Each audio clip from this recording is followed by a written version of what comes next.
Paro-paro, daga, o pag-ibig.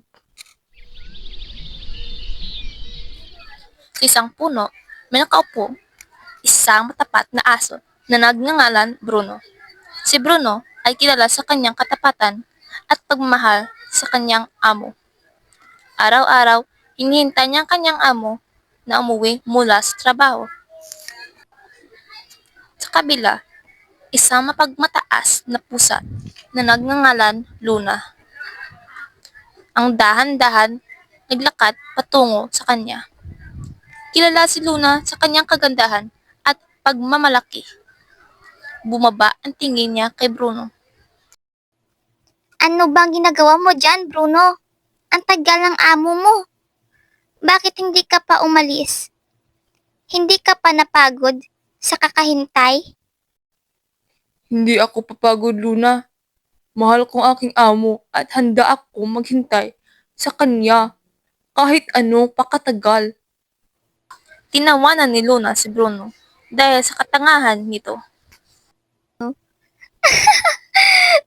Tanga ka pala, Bruno. Bakit ka napapakahirap? Parang isang tao. Hindi ka naman niya pinapahalagahan?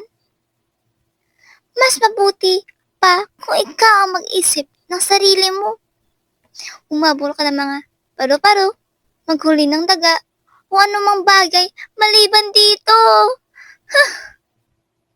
Hindi nagsalita si Bruno at patuloy lang nakatitig sa kalsada. Hindi niya pinansin ang tawa ni Luna. Alam ni Bruno ang ginagawa niya. Pinapanood niya ang kalsada. Nakatayo ang mga tinga. Naghihintay sa pamilya na tunog ng truck ng kanyang amo. Sa wakas, malayo sa kalsada, may paparating na truck patungo kay Bruno. Nagsimulang kumawag ng mabilis ang buntot ni Bruno. Nang makilala niya ang kanyang amo. Tumakbo siya patungo sa kanya.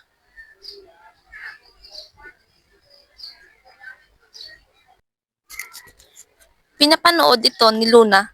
Ang kanyang puso ay puno ng kakaibang halo ng inggit at kuryosidad. Nakita niya ang tunay na pagmahal sa mata ni Bruno. Ang amo, isang mabait na lalaki na hinahaplos ang ulo ni Bruno. Kinabukasan, dahil sa isang bagong nahanap na kuryosidad, nagtungo si Luna sa bahay ni Bruno.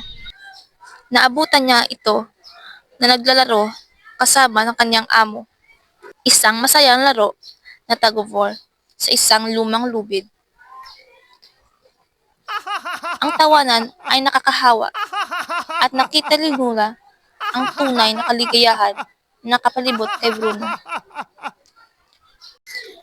Natanto ni Luna na ang buhay ni Bruno ay puno ng kasiyahan na hindi niya naranasan. Natutunan niya na ang tunay na kaligayahan ay hindi nagmumula sa pagiging mapagtaas, kundi mula sa pagmamahal at katapatan. Nagsimulang lumambot ang puso ni Luna Siguro, sa tingin niya. mahigit pang sa buhay kaysa sa paghabol ng mga paru-paro at paghuli ng mga daga.